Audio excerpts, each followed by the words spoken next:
El día de hoy me propongo hablarles del tema que se titula la envidia. Hoy estaré hablando sobre el tema de la envidia. Hace algunos pocos años, en un prestigioso diario de la ciudad de Nueva York, salió un artículo con la foto de un auto Jaguar del año 1960. Es impresionante ver cómo el mundo secular saca provecho de nuestra tendencia a envidiar y de esta manera poder generar para sí mismos dividendos financieros cuantificados. La foto tenía a un Jaguar del año 1960, un vehículo Jaguar, y decía lo siguiente: este auto era la envidia del mundo automotriz. Y en la página 2 y 3 de esta prestigiosa revista salía un documental de un Jaguar nuevo de la época con la foto y decía: la envidia seguirá siendo nuestro equipo estándar. El mundo saca provecho de nuestra tendencia a envidiar. Pero la Escritura no habla de envidia ni de celos. La Escritura habla de avance. Y debemos hacer las cosas con excelencia para avanzar y cumplir el propósito de Dios, y no para competir y rivalizar con nuestro prójimo. La envidia es una enfermedad que azota empresas, partidos políticos, congregaciones, buenas relaciones matrimoniales, buenas relaciones de amistad, buenas relaciones familiares. Por ello, la envidia es una deficiencia del carácter y es una actitud pecaminosa que debemos confrontar. El apóstol Pablo coloca la envidia al mismo nivel de los pecados de adulterio y asesinato. Y aunque esto a primer impacto pudiese parecer exagerado, en realidad no lo es. Y no lo es precisamente porque cuando analizamos las Escrituras nos daremos cuenta del poder destructivo que tiene la envidia. Hoy día, y lo digo con mucho respeto, hay congregaciones devastadas por las malas relaciones que se provocaron a través de una conducta envidiosa. Hoy día vemos segmentos del pueblo de Dios inmersos en una rivalidad atroz y en una desunión indescriptible, precisamente por darle lugar a la envidia. El apóstol Pablo establece verdades contundentes y gráficas acerca de la envidia. Y él dice: ahora bien, las obras de la carne son conocidas, es decir, son evidentes. Hay personas que a través de su conducta demuestran si viven en la carne o viven en el espíritu. Si se conducen de acuerdo a su orientación carnal o se conducen de acuerdo a la orientación que nos dictamina el espíritu. Y él dice: ahora bien, las obras de la carne son conocidas: fornicación, impureza, libertinaje, idolatría, hechicería, odios, discordias, celos, iras, ambiciones, divisiones, disensiones, envidias, borracheras, comilonas y cosas semejantes. El poder destructivo de la envidia lo podemos ver a través de ejemplos bíblicos importantes, pero también lo podemos ver a través de nuestra cotidianidad. Probablemente hay personas en su lugar de trabajo que tienen envidia hacia usted. Probablemente hay personas en su vecindario que sienten envidia por usted. Probablemente usted tiene algún familiar que siente envidia por su prosperidad, por su avance. Probablemente hay personas en su ámbito de relaciones de amistad que dicen ser amigos, pero que en realidad no lo son porque le tienen envidia. Porque la envidia es una cosmovisión destructiva que inquista las relaciones, socava la amistad e impide que el amor de Dios pueda fluir. Pero nosotros aquí nos movemos bajo el vino nuevo de Dios. Si el sistema religioso se caracteriza por la envidia, nosotros nos vamos a caracterizar por el amor de Dios. Si el sistema del mundo se caracteriza por la envidia, nosotros nos vamos a gozar con el éxito de nuestro prójimo. Como dijo Juan en su tercera carta, cuando le dijo a su amigo Agayo: amado, yo deseo que tú seas prosperado en todo y que tengas salud, así como prospera tu alma. Dios desea que el amor de Dios gobierne en nuestro corazón, y cuando el amor de Dios gobierna, va a gobernar la paz, va a gobernar la templanza, va a gobernar la mansedumbre, y nos vamos a gozar con el éxito de nuestro prójimo. Por eso la envidia no puede formar parte de la conducta de los hijos del reino. Por esta razón debemos confrontar la envidia, porque la envidia es una plaga, es una peste que se disemina tan rápido como el dengue, tan rápido como la gripe aviar, tan rápido como el SIDA y demás epidemias. La envidia realmente es una epidemia que debemos confrontar, y usted en esta mañana va a ser entrenado por la palabra de Dios y va a recibir principios de iluminación y va a recibir la impartición tangible, fresca, hecha carne en su interior, porque yo no vengo en esta mañana a hablar a tu mente, a hablar a tu raciocinio. Yo no traigo en esta mañana un mensaje de tipo académico, cerebral y humanista. Yo traigo en esta mañana una palabra que va a hablar a tu espíritu, porque la palabra es espíritu y es vida. Y cuando la palabra entra en tu espíritu, la palabra se vuelve sustancia, la sustancia se vuelve convicción, y venga lo que venga, así te arranque en la cabeza, tú no renuncias a la buena palabra de Dios que ha sido sembrada en tu interior. Por eso, mi hermano, gócese, alégrese, porque tiempo de gozo Dios trae hoy para su vida hoy.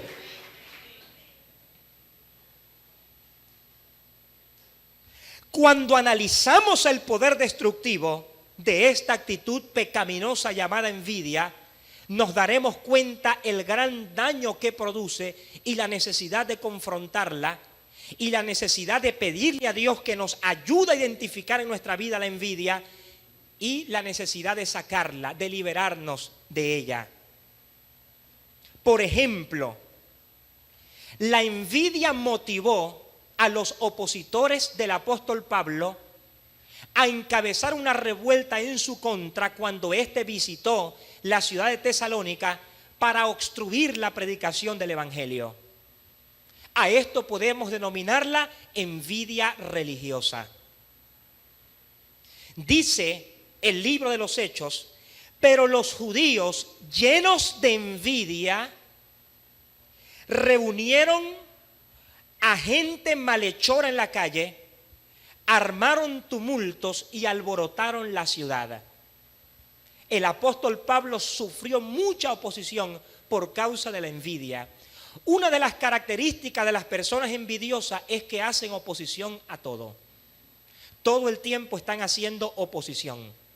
Cuando tú veas a alguien que nunca está de acuerdo con nada, cuidado, puede haber una semilla de envidia sembrada en su interior que se quiere levantar dentro de ella como un obstáculo para la obra de Dios. También podemos ver en las Escrituras que la envidia llevó a los principales sacerdotes a entregar a Jesús para que lo condenaran a muerte. La envidia fue el vehículo humano que empujó la maldad de una parte del sistema religioso para entregar a Jesús y condenarlo a muerte, llevarlo a una cruz. Porque ellos pensaban, los saduceos, que fueron quienes empujaron a las autoridades políticas de la época a cometer tan horrible crimen. Ellos pensaron que Jesús iba a levantarse como un líder político que los iba a opacar a ellos. Y dice que fue por causa de la envidia. ¿Por qué razón? Porque la envidia no te deja percibir, no te deja captar, no te permite entender el tiempo que Dios está trayendo.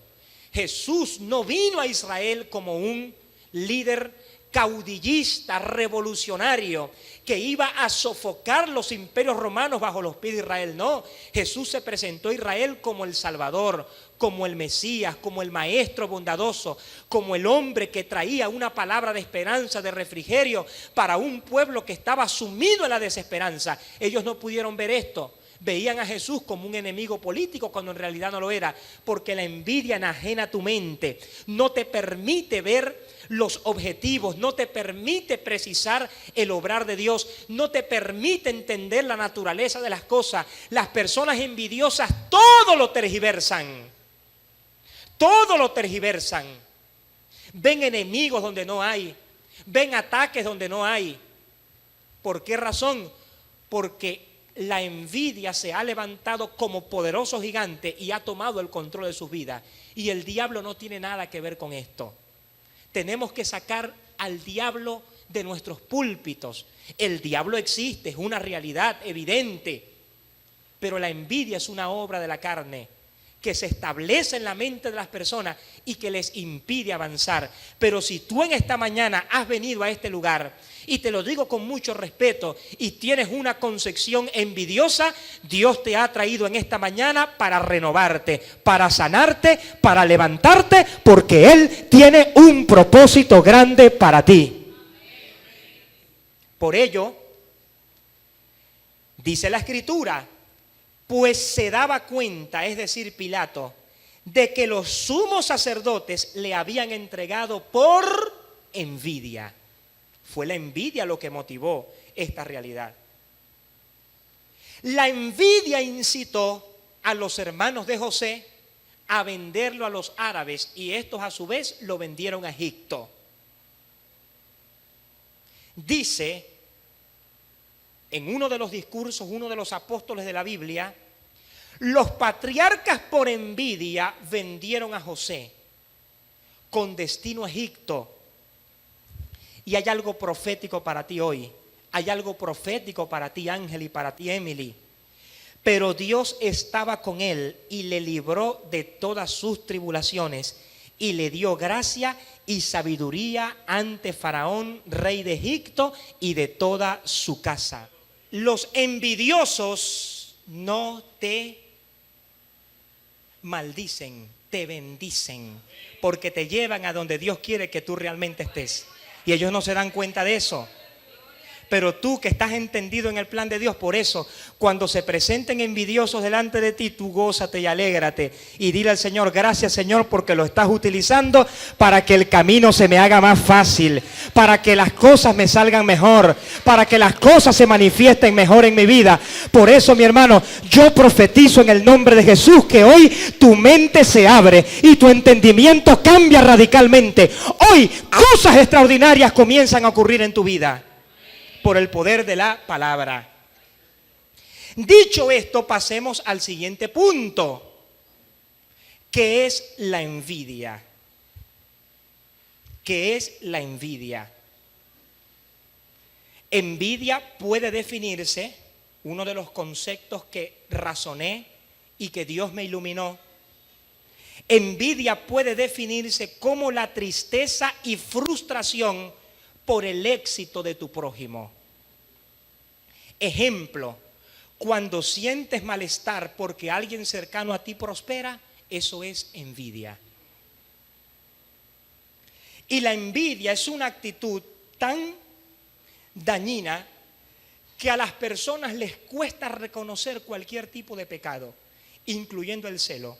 Pero ¿cuánto cuesta reconocer el pecado de envidia? Cuesta muchísimo. Es difícil que alguien diga, oye, yo he sentido envidia, yo he sido envidioso. Difícil. Siguiente concepto: pesar y desánimo por causa del avance de tu prójimo. Ejemplo, el envidioso dice, ¿por qué él sí y yo no? Así piensa el envidioso. Y número 3, envidia puede definirse también como el intento de destruir almáticamente, moralmente y en algunas ocasiones físicamente a alguien simplemente por el hecho de que le tiene envidia.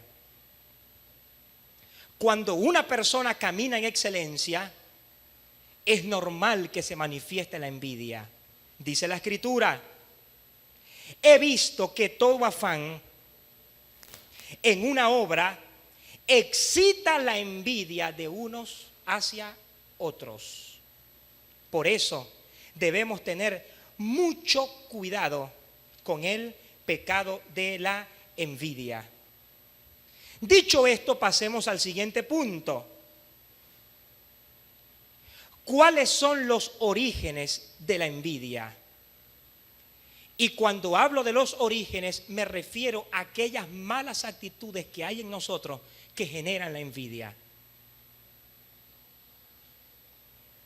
Número 1, el alma viciada o contaminada por el pecado. El alma viciada o contaminada por el pecado. Sentir envidia es de humanos. Por eso debemos pedirle a Dios identificarla en nuestras vidas para ser libres de ella. La envidia es una de las características de los seres humanos en rebelión contra Dios. Esos vicios del alma siguen cuando nacemos de nuevo y debemos soltarlos a través de la efectividad de la palabra de Dios en nuestras vidas. El apóstol Pablo escribió claramente: las acciones de los bajos instintos son manifiestas. Y dice después, envidia.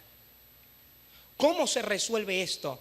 Necesitamos pedirle a Dios humildad para reconocer las virtudes de otros, nuestras propias virtudes, y también para caminar en amor y ser verdaderamente libres de este terrible mal, de este terrible pecado llamado envidia.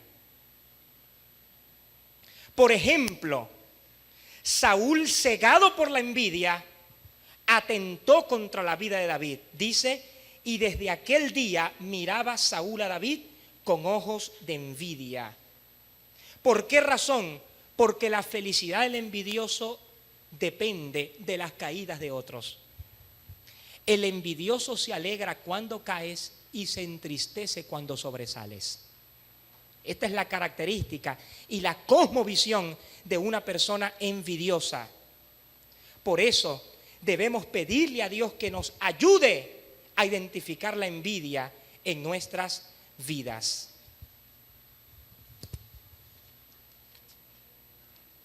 Por esa razón necesitamos permitirle a Dios que nos ayude a identificar la envidia en nuestras vidas. Número 2, el segundo elemento que activa la envidia en nuestras vidas es el complejo de superioridad. Las personas que tienen complejo de superioridad tienden a ser envidiosas también.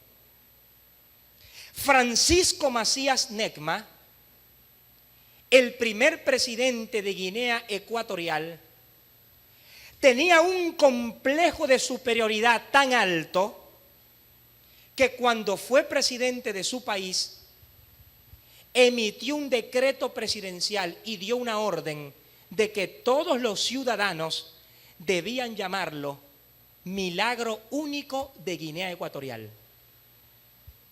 Y aparte de eso, empujó a los líderes, empujó a los legisladores de su país a que lo declararan líder de acero y maestro de las letras y de las artes. Un complejo de superioridad terrible el que tenía este hombre. ¿Por qué razón? Porque la persona envidiosa desarrolla una personalidad egocéntrica, exagerada. Por eso, cuando alguien con esa conducta se da cuenta de que otra persona sobresale, trata por todos los medios de destruirla. A la persona que es envidiosa le gusta demasiado ser el centro de la atracción. La Biblia califica de vanagloria el complejo de superioridad y esta mala actitud conduce a la envidia. Y eso fue precisamente lo que escribió el apóstol Pablo cuando dijo: no nos hagamos vanagloriosos, menospreciándonos los unos a los otros y envidiándonos los unos a los otros. La envidia sale de un corazón altivo que no quiere reconocer las virtudes que otros tienen. Y la envidia dentro del pueblo de Dios se manifiesta a través de la envidia ministerial, lo que tradicionalmente se llama celo ministerial, pero en realidad es envidia ministerial. Pero sabe una cosa, ese estigma que ha detenido tanto a la iglesia del Señor, aquí en Vino Nuevo se tiene que romper y está roto por el poder de la palabra de Dios. Porque aquí estamos llamados a caminar en humildad, no a caminar en altivez, no a caminar en arrogancia, no a caminar en egocentrismo, no a caminar en personalismo, no a caminar en excentricidad personal. Aquí estamos llamados a caminar en humildad, a exaltar el señorío de Cristo y a desatar la gloria de Dios. Por eso la envidia no puede tener cabida en esta congregación. Por lo tanto, necesitamos identificarla y confrontarla en nuestras vidas. Y el tercer aspecto que genera la envidia, oído los padres, son las preferencias en el hogar hacia algunos hijos. Si tú tienes 4 hijos, tú tienes que amarlos a todos por igual. Si tú tienes 3 hijos dentro del matrimonio y tuviste un desliz y nació otro, ese no es ningún bastardo, ese es tu hijo, tan hijo como los otros. Y aunque no estén dentro del matrimonio, los tienes que amar, los tienes que proteger, los tienes que cuidar y los tienes que sostener igual que a los hijos que están dentro del matrimonio. Debe haber una preferencia suprema para todos tus hijos. Gran parte de la debacle social que se vive en nuestros días es por la preferencia de los padres de unos hijos en desdén de los otros. Y eso no debe ser así. Eso es un causante, un generador de envidia que inquista las buenas relaciones dentro del hogar. Y eso hay que romperlo. Eso se tiene que romper. Aquí en Vino Nuevo no puede haber padres que prefieran a unos hijos por encima de los otros. Aquí en Vino Nuevo los padres tienen que ser ecuánimes, tienen que ser justos y tienen que desarrollar los procedimientos para que sus sentimientos no los gobiernen y no los dominen, sino para que puedan ser equitativos en el trato con todos sus hijos. El mismo amor que Carlos Conde siente por Bella es el mismo amor que debe sentir por sus otros hijos, igualito, ni más ni menos, porque ese es el orden de Dios. Ese es el orden de Dios. Así es como Dios actúa, así es como Dios procede. Observe un caso emblemático que plantea la Biblia en este aspecto. Dice la Escritura: Israel amaba a José más que a sus demás hijos, por ser para él el hijo de su ancianidad. Le había hecho una túnica de manga larga. La túnica de manga larga era un distintivo principesco que solamente lo poseían los reyes. Jacob, si le iba a hacer una túnica de manga a José, se la tenía que hacer al resto también. Vieron sus hermanos cómo lo prefería su padre a todos sus otros hijos y lo aborrecieron hasta el punto de no poder ni siquiera saludarlo. Eso no lo provocó José, eso lo provocó el padre, lo provocó Jacob. ¿Por qué razón? Y observe lo que el cuadro que comienza a manifestarse después. Y dice que sus hermanos le tenían envidia. Si usted es un padre que ha mostrado preferencias de unos hijos en desdén de los otros, a partir de hoy es hora de que usted reconozca que lo ha hecho así y comience a restaurar las relaciones rotas. Y si es de pedir perdón, pida perdón. Pero a partir de hoy usted tiene que amar a todos sus hijos por igual. ¿Sabe por qué? Porque todos sus hijos son una bendición de Dios. Y son una bendición diversa de Dios.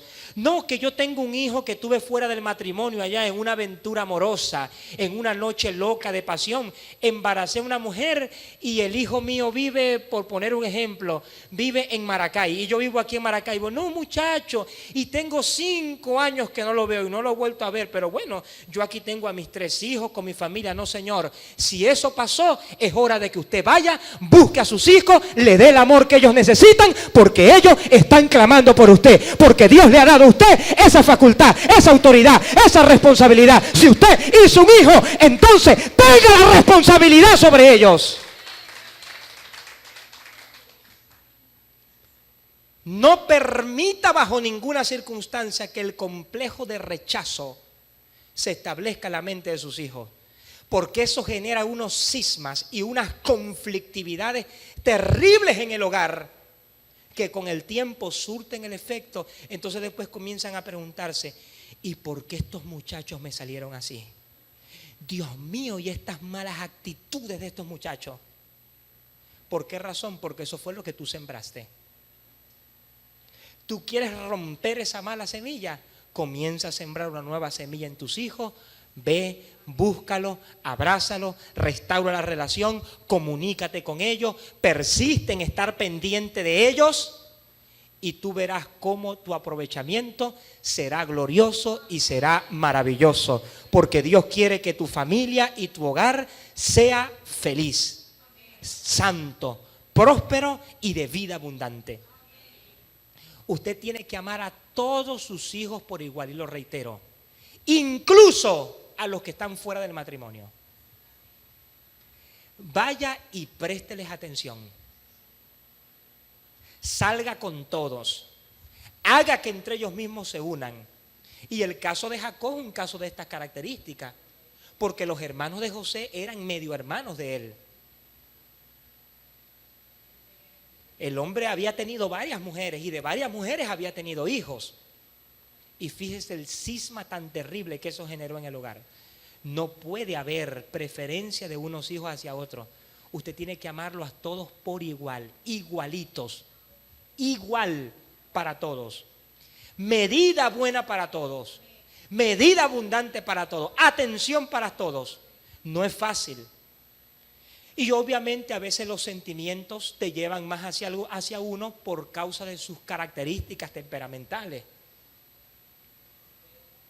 Pero mire, así usted tenga hijos especiales, esos hijos especiales usted tiene que amarlos como a sus otros hijos que no son especiales, pero que son especiales también. Tiene que amarlos a todos por igual. Palabra rema en esta mañana: no puede haber preferencia, porque gran parte de la rebeldía de la envidia que tienen los hijos es por causa de las preferencias familiares. Los hijos no pueden percibir ningún tipo de preferencia, ninguna pueden percibir, ninguna. Se debe amar a todos por igual. Por ejemplo, el mismo amor que Rusiel le tributa a David es el que le debe tributar a Diego. Exactamente lo mismo. No debe haber ningún tipo de preferencia en el hogar. A todos los hijos se les ama igual, se les quiere igual y se les bendice igual. Y cuando usted esté en su casa por causa de esta preferencia, su visión profética se va a aumentar y usted va a comenzar a declarar bendición para todos sus hijos. Declare bendición para sus hijos, profetice bendición para todos sus hijos, y usted verá que usted va a morir como David. Usted va a morir viejo, va a morir anciano de días. su esposa le va a estar dando calor y todos sus hijos lo van a ver en su lecho de muerte cuando usted esté bien viejito y lo van a respetar, lo van a amar, lo van a valorar y usted va a dejar una semilla que se va a postergar para las siguientes generaciones. Pero hoy rompa con el paradigma de la preferencia, rompa con el paradigma de la inclinación de los unos en desdén de los otros. Usted hoy tiene que romper con esa preferencia porque delante de Dios todos sus hijos son iguales y Dios los ama a todos por igual. Y usted también debe amarlos a todos por igual, porque Dios no hace acepción de personas y usted tampoco debe hacer acepción de personas. Por lo tanto, nada de amar más a los hijos que están dentro del matrimonio. A los que están fuera también hay que amarlos, porque son tan hijos de usted como los que están dentro del matrimonio. Igual, ni más ni menos. Por ende, mucho cuidado con esto, mucho cuidado con esto. Descuido con alguno de sus hijos, vaya y búsquelos. Dele de su afecto, dele de su amor, dele de su cariño. ¿Qué te hace falta? Esté pendiente. Que ellos perciban que en usted se ha producido un cambio, que no haya indiferencia, que no haya apatía, que no hace las cosas por hacer. Hay padres que hacen las cosas por hacer. Incluso hay padres, óigame bien, hay padres que dicen, no, yo amo a todos mis hijos por igual, pero con los hechos dicen otra cosa. Hay padres que dicen, no, yo los quiero a todos igualito porque a los hijos se les quiere igual.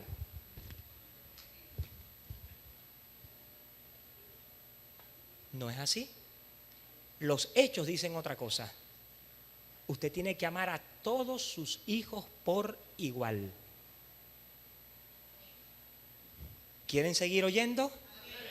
Siguiente punto. ¿Cómo ser libre de la envidia? ¿Cómo ser libre de la envidia? En primer lugar, para usted ser libre de la envidia, usted debe caminar en amor. Porque la envidia es la intención de destruir al que tiene éxito. Cuando usted ama, en su corazón no habrá cabida para la envidia. Es imposible mezclar el sentimiento de amor y el sentimiento de envidia. Usted tiene que caminar en amor. Por eso dice Primera de Corintios capítulo 13 que el amor no tiene envidia. El amor no tiene envidia. No hay envidia en el amor. No tiene envidia el amor. ¿Por qué razón? Porque el amor procura el bien de nuestro prójimo, el que a nuestro prójimo le vaya bien. El amor no tiene envidia. Debe caminar en amor. En tercera de Juan 1:1 vemos reflejado el ejemplo de alguien que ama y no tiene envidia. Observe lo que el apóstol Juan le escribe a su amigo Agayo. Le dice, querido o amado, pido en mi oración que te vaya bien en todo y que tu salud física sea tan buena como la espiritual. ¿Cuál es la evidencia de que usted no siente envidia? De que usted desea lo mejor para su prójimo. ¿Cuál es la evidencia de que usted ama? De que usted desea lo mejor para su prójimo. Si usted ve que un hermano de la congregación monta un negocio, desee que ese negocio va a prosperar y le va a ir bien. Si vemos que Rafael promociona la revista, bueno, vamos a comprar varias revistas y vamos a regalarlas y vamos a desear que a Rafael le vaya bien y decretamos que le va a ir bien en la revista. Si usted ve que alguien de su familia entra a trabajar en PDVSA, alégrese, conténtese. ¿Sabe por qué? Porque Dios allí está viendo su fidelidad y esta es una manera de nosotros ser fiel en lo poco. Cuando usted se goza con lo de su prójimo, usted es fiel en lo poco, y cuando usted es fiel en lo poco, Dios abre las puertas a su favor también para ponerlo en lo mucho. Pero esto sucede cuando usted comienza a amar a su prójimo y deja de sentir envidia por él. Qué terrible es la envidia y cuán carcomida está nuestra sociedad emocionalmente hablando por causa de la envidia. Número 2. Para usted no sentir envidia, usted debe valorar lo que Dios le ha dado. Usted debe valorar lo que tiene. ¿Qué dice el apóstol Pablo? He aprendido a contentarme con lo que tengo. A contentarme, no a conformarme. He aprendido a contentarme con lo que tengo. Usted ve personas que visten bien, que tienen un espectacular carro, pero muchas de esas personas, no todas, pero una parte de ellas, usted no se imagina las cosas que han tenido que sacrificar a sangre y fuego para poder tener lo que tienen. No es que han tenido que sacrificar, es que han sacrificado a sangre y fuego cosas sobredimensionadas que hasta los han enfermado por estar con la ambición de querer tener más y más y más y más y más. Se meten en negocios turbos, se meten en negocios ilícitos. Por eso dice David que no sintamos envidia de los impíos. ¿Sabe por qué? Porque la prosperidad en el reino es lenta, pero cuando se manifiesta con gloria a nuestro favor. Y un principio, Dios no te suple, Dios no te suple solamente de lo que tú quieres, también te suple de lo que tú necesitas. Por eso dice, Él suplirá todo lo que os falte conforme a sus riquezas en gloria en Cristo Jesús. ¿Qué significa esto? Que en usted debe manifestarse un contentamiento por lo que tiene. Conténtese por el apartamento que tiene. Hay gente que no tiene dónde vivir, que duermen en la calle, indigente. Conténtese con el carro que tiene. Dele gracias a Dios por el carro que tiene. Cuando a Jesús le llevaron los pocos pececillos, los pocos panecillos y una multitud de miles de personas que no tenían que comer, Jesús no se comenzó a quejar del alza del dólar, ni se comenzó a quejar de Chávez, ni se comenzó a quejar de la oposición, ni se comenzó a quejar de aquello, ni comenzó a maldecir a este ni a aquel. No, Jesús agarró los peces y dijo, gracias Señor, y la multiplicación fue tal que dice la Escritura que sobró. Y eso es lo que va a pasar contigo cuando tú tienes contentamiento con lo que tienes. Cuando tú te alegras de lo que tienes, cuando tú le das gracias a Dios por lo que tienes, así sea poco, Dios va a hacer que eso poco se vuelva mucho y se multiplique para ti y se multiplique para tu familia. Principio para prosperar: sea agradecido con Dios. Usted camina en agradecimiento y lo demás Dios lo hará. Sea agradecido y las puertas que tienen que abrirse, Dios se las va a abrir porque usted es un creyente agradecido con Él. Sea agradecido. He aprendido a contentarme con lo que tengo, dice Pablo, sea cual sea mi necesidad. Conténtese, alégrese. Si no tiene la bonanza económica que tenía antes, bueno, dele gracias a Dios por lo que tiene. ¿Sabe por qué? Porque Dios en el mundo espiritual se activa a nuestro favor cuando hay agradecimiento. Porque agradecimiento no es el sentido conmiserable, conformista, de decir, bueno Señor, gracias, así sea poco. No, agradecimiento no es eso. Agradecimiento significa entender que su provisión, sea poca o sea mucha, viene de Dios. Agradecimiento significa entender que lo que usted tiene y va a tener viene de Dios y no por usted, no por su fuerza, no por su capacidad. Agradecimiento significa entender que lo que viene para usted fue Dios quien se lo dio. Agradecimiento significa entender que la puerta que usted está necesitando que se abra es Dios quien la va a abrir. Como le dijo en el Apocalipsis, yo abro una puerta grande y cuando yo la abro nadie la puede cerrar. Lo que Dios te abre, nadie te lo puede cerrar. Lo que Dios te da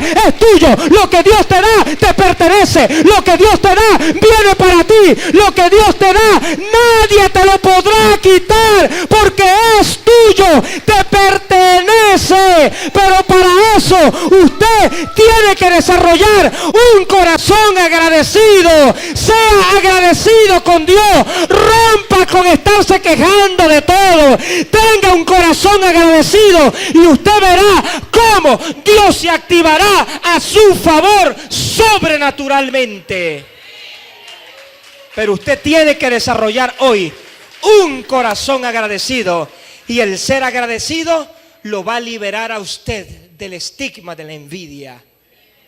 Tenga un corazón agradecido y usted verá las cosas grandes que Dios hará en usted. Y número 3, Para ser libre de la envidia, usted necesita identificarse con su lugar en el reino.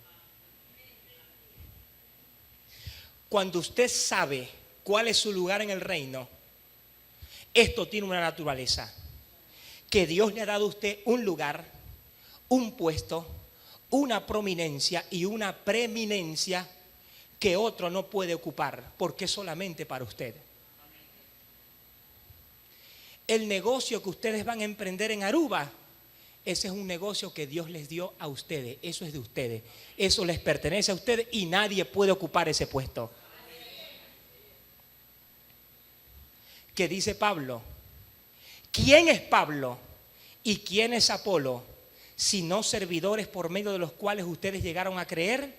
Pablo sembró, Apolo regó, pero el crecimiento lo da Dios.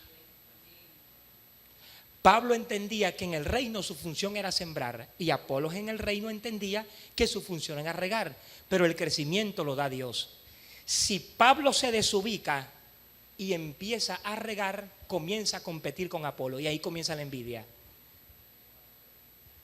El no tener una visión clara de lo que tú estás llamado a hacer en el reino te puede conducir a la envidia. Pablo entendía, pero bueno, ¿por qué entre ustedes se están levantando detestables comparaciones entre Apolos y yo cuando realmente yo he sido destinado por Dios para sembrar y Apolo ha sido destinado por Dios para regar? No entiendo por qué tienen una visión tan baja, son tan carnales, le quiso decir Pablo a los corintios.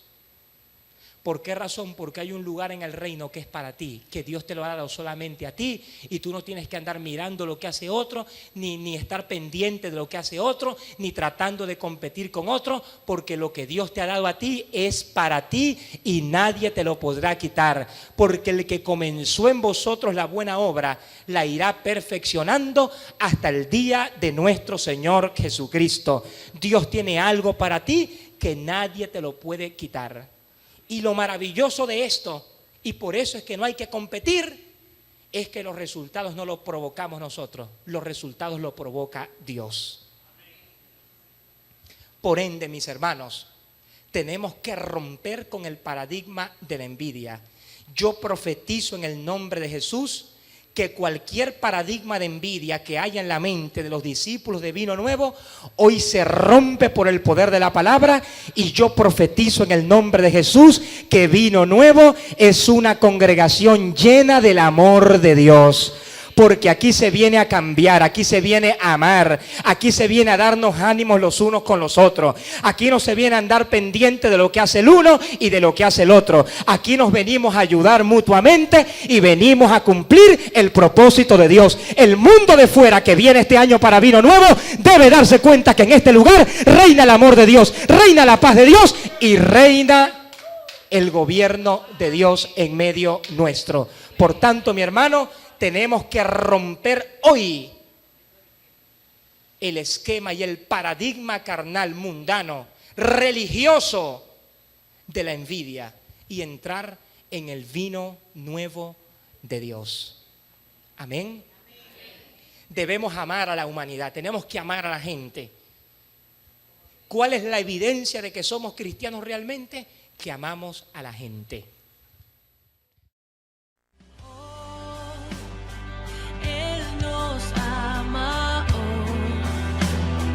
Cuánto Él nos ama, Él nos ama hoy.